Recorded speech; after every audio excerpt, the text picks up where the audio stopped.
मकान। दोस्तों, हरे भरे पर्वतों की वादियाँ, लंबे गहरे ताल, दिल को सुकून देती है शहर नैनीताल। शहर नैनीताल। दोस्तों, मदन मन की मनमाड़ी के इस अंक में प्रस्तुत है नैनीताल दर्शन के अंतर्गत हरी भरी घाटियों, झीलों के आगोश में बसे हुए मनोरम नैनीताल के कुछ प्रमुख स्थानों की यात्रा का आंखों देखा हाल। हमें उम्मीद है आपको पसंद आएगी। थोड़ा भी पसंद आए तो लाइक कमेंट ज़रूर करें। तो प्रस्तुत है नैनीताल दर्शन। दोस्तों, नैनीताल जाने के लिए हम लोग लखनऊ से काठगोदाम रेल द्वारा पहुँचे। दोस्तों, काठगोदाम रेलवे स्टेशन को बड़े व्यवस्थित ढंग से आधुनिक साज सज्जा के साथ सुविधाजनक बनाया गया है। दोस्तों, काठगोदाम से ही पहाड़ी रास्ता प्रारंभ हो जाता है। हम लोग कैब करके नैनीताल के लिए रवाना हुए। रास्ते के एक तरफ पहाड़ और दूसरी ओर गहरी खाई देखने में बड़ा रोमांचक था। रास्ते में घुमाव मोड़ भी बहुत थे। तमाम पर्वतीय प्राकृतिक दृश्यों को देखते हुए हम लोग नैनीताल की ओर बढ़ रहे थे और पर्वतीय सफ़र का पहला अनुभव थोड़ा डरावना मगर अद्भुत लगा। अंततः हम लोग नैनीताल पहुंच गए। दोस्तों, नैनीताल की पहचान नैनी झील और नैना देवी मंदिर के कारण होती है, इसीलिए इस जगह का नाम नैनीताल पड़ा। दोस्तों, नैनीताल का सबसे आकर्षक और महत्वपूर्ण स्थान नैना देवी का मंदिर और नैनी झील है। नैनी झील के किनारे देवी जी का मंदिर है। बताया जाता है कि माँ दुर्गा का कई अंग कई स्थानों पर गिरा था। उस समय उनकी आंखें यहीं पर गिरी थीं। नैना देवी का दर्शन पूजन कल्याणकारी होता है। हम लोगों ने भी दर्शन पूजन किया। प्रथा के अनुसार बगल में नैनी झील में मछलियों को दाना डाला गया और बड़ा ही अच्छा लगा। मनोरम वातावरण में मन प्रसन्न हो गया। बहुत ही सुंदर दृश्य था। दोस्तों, नैनीताल के नैनी झील के निर्मल जल में नौका विहार करने का अपना एक अनोखा अनुभव है। आनंददायी और बड़ा ही अच्छा लगता है। नौका में बैठकर ऊंची पहाड़ियाँ और झील के किनारे बने मंदिर, मकान, दुकान आदि को देखना बहुत अच्छा लगता है। सैलानियों को नौका विहार करने में बड़ा आनंद आता है। नौका विहार के लिए झील के किनारे पर तमाम नाविक अपनी नाव लेकर बैठे रहते हैं। दोस्तों, दूसरे दिन हम लोग पहले प्रसिद्ध कैंची धाम देखने के लिए टैक्सी गाड़ी से दुर्गम पहाड़ी रास्तों से चले।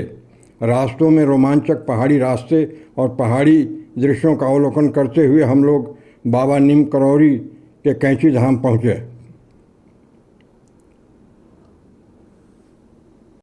दोस्तों, कैंची धाम में जाने के लिए एक भव्य प्रवेश द्वार बना है।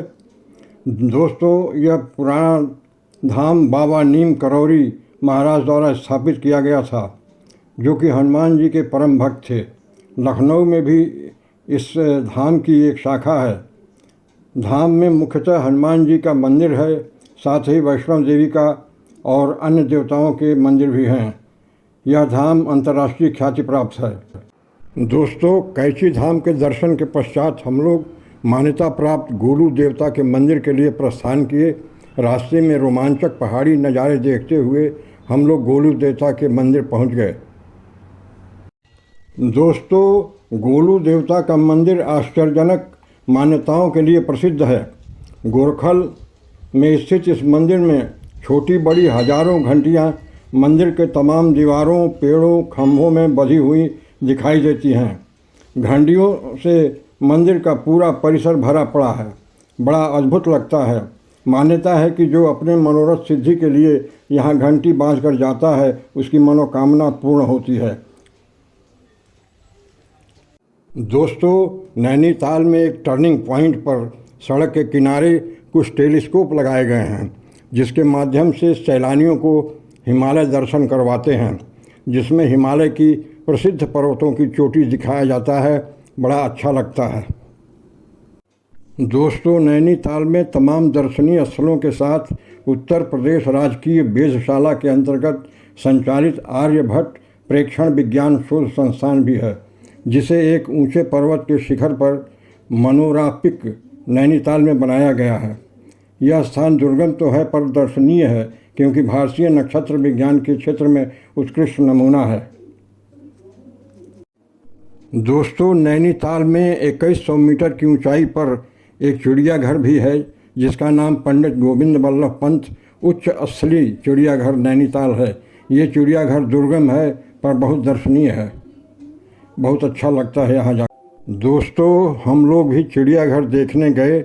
कुछ ऊंचाइयों तक टैक्सी गाड़ी गई, पर एक स्थान पर गाड़ियों को रोक दिया गया, जहाँ से पैदल चिड़ियाघर जाना था। तमाम लोग पैदल ही चले जा रहे थे। रास्ते में सावधानियों के बोर्ड लगे थे। दोस्तों, पैदल मार्ग से चिड़ियाघर की ओर जाते समय सड़क के एक तरफ नीचे नैनीताल का विहंगम मनोहारी दृश्य दिखाई देता है। बड़ा ही अद्भुत नज़ारा दिखता है। तमाम इमारतें, झील, पहाड़ी लुभावने लगते हैं। पहाड़ियों के आगोश में घिरा नैनीताल ऊपर से बहुत सुंदर दिखता है। रास्ते में पहाड़ी नदियाँ, पहाड़ की वादियाँ, झील, मकान के साथ हरे भरे पेड़ पौधे, सुंदर फूल भी दिखाई देते हैं। बड़ा ही अच्छा मनोरम दृश्य दिखता है। दोस्तों, एक स्थान पर एक पहाड़ से दूसरे पहाड़ की ओर जाते हुए रज्जू मार्ग भी दिखा, जिस पर ट्रालियां चल रही थीं। पहाड़ी क्षेत्र में सुविधा के लिए ऐसे साधन लगाए जाते हैं। दोस्तों, तमाम ऊंचाइयां पैदल चलने के बाद सामने चिड़ियाघर का भव्य गेट दिखाई दिया, जिस पर उसका नाम लिखा हुआ था, और बगल में एक कैंटीन थी जिसमें लोग चाय पानी करने के लिए जाते थे। दोस्तों, यद्यपि चिड़ियाघर में जानवर ज़्यादा नहीं दिखे, फिर भी कुछ महत्वपूर्ण पशु पक्षी देखने को मिला। 2 चीते दिखाई दिए। दोनों अपने बेड़े में आपस में गुत्थम गुत्थी करके झगड़ रहे थे। संयोग से देखने को मिल गया। बड़ा रोमांचक दृश्य था। दोस्तों, चिड़ियाघर में सामान्य शेर भी था। उसके आराम के लिए बनाए गए माज में बैठा आराम कर रहा था। बड़ा अच्छा लगा। पक्षियों के लिए जालीदार आवास बनाए गए हैं, जिसमें मोर दिखाई दिए। एक तरफ सामान्य मोर थे, दूसरी तरफ सफ़ेद मोर भी बैठा था। बड़ा अच्छा लगा। दोस्तों, नैनीताल के चिड़ियाघर में एक वन्य प्राणियों का संग्रहालय भी बनाया गया, जहां जानवरों की मूर्तियां और अन्य जानकारियां प्रदर्शित की गई हैं। संग्रहालय भी अच्छा लगा, कुछ जानकारी भी मिली। दोस्तों, नैनीताल के शाम की छटा भी देखने लायक होती है। नैनी झील के किनारे की सड़क पर स्थित बाजार में सैलानी टहलते हैं। जगमगाती लाइट के वातावरण बड़ा सुंदर लगता है। सड़क के किनारे एक बुजुर्ग पुरानी फिल्म के गीत लाउडस्पीकर से सुनाते रहते हैं, जिसका लुत्फ़ टहलने वाले लेते रहते हैं। कुछ लोग उनकी कला को पसंद करते हैं, कुछ पुरस्कार भी देते हैं। कुल मिलाकर बड़ा सुहावना लगता है। शाम के वक्त नैनी झील में भी आसपास की जगमगाती लाइटों की परछाई पड़ती है। बड़ा अद्भुत दृश्य होता है, बहुत अच्छा लगता है। दोस्तों, इस प्रकार नैनीताल के प्रमुख स्थानों का दर्शन करके हम लोग वापस आ गए। बड़ा अच्छा सफ़र रहा। वीडियो देखने के लिए बहुत बहुत धन्यवाद।